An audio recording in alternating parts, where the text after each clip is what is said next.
Hi everyone, this is Athena from Courage Coaching. Thank you for stopping by today. In today's video, I wanted to talk about something known as echoism. Now, echoism is more or less the opposite of narcissism, and it usually occurs when the victim of a narcissist is scared of appearing narcissistic. While narcissists are self-absorbed and lack empathy, an echoist will struggle to ask for anything that they want or need. Echoists are people that like being in the background. They don't like being in the spotlight. They are the types of people that don't voice an opinion, and they don't want to be noticed. An echoist is constantly in fear of being perceived as a narcissist, and they work on preventing any behaviours or actions that would make others perceive them to be this way. So, for instance, they will be very careful to not come across as arrogant or self-absorbed. But what happens is that echoists end up staying inside their head, and they become overly preoccupied with themselves, and they are always ruminating and worrying and being scared of their own voice because of how fearful they feel and how insecure they feel. People that have echoism are usually incredibly modest. They are overgiving, but especially with undeserving individuals. So they are basically doing exactly what they learned in childhood with their narcissistic parent. They stay in the background, they constantly meet the parents' needs, and they don't ask for anything, and they don't make any waves, and they don't cause any problems. When an echoist becomes an adult, they do everything they can to stay out of the public eye, and they don't like anything to be acknowledged or recognized. So if they have any successes at all, they don't want any attention for these successes. If somebody recognizes any of their successes, they feel really uncomfortable, and they worry that they are being really vain or self-absorbed, just like a narcissist is. Echoism is just a trait. It's not a disorder in itself. Echoists are usually individuals that are quite withdrawn.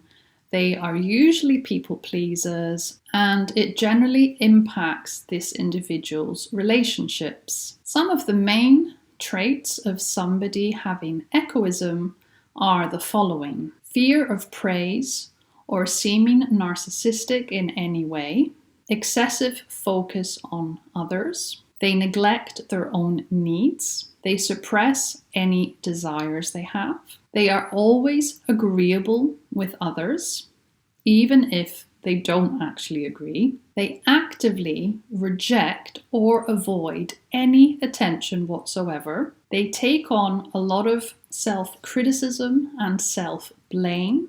And lastly, they are highly empathetic. Echoism and codependency have a lot of similarities because both individuals ignore their needs, enable other people's behaviours, they suppress their desires, and they focus on others too much. But they aren't actually the same thing. Echoists, unlike codependents, are highly empathetic individuals, and they are very good at listening to others without trying to manipulate or control another's actions with their behaviours. Most people with echoism in romantic relationships are very passive, and they don't enjoy taking the lead in a romantic relationship. They find it very hard to express their authentic feelings, to set boundaries, and to state any preferences or needs they have. It is very common that if you are in a relationship with an echoist, you will feel like the relationship is very much one-sided, and that you can't really see the echoist's true authentic self.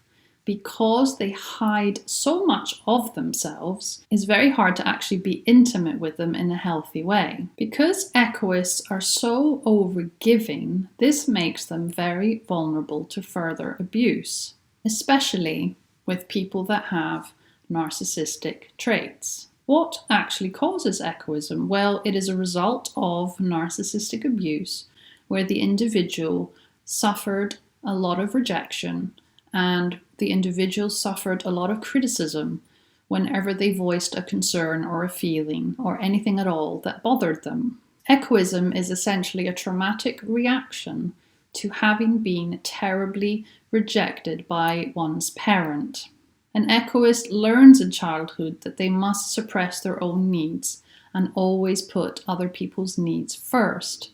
So this also looks like somebody that was parentified by their caregiver and is always doing things for them, and they are not getting their own emotional needs met as a child. Echoists believe that only by giving to others, by putting other people's needs first, that this is how they are going to be loved.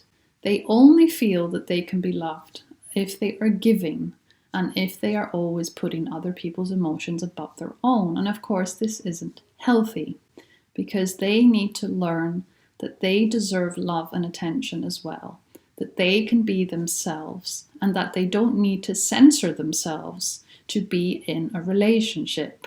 If you think you might be an echoist, then please feel free to leave a comment below the video. This is actually very common, it's just not talked about a lot.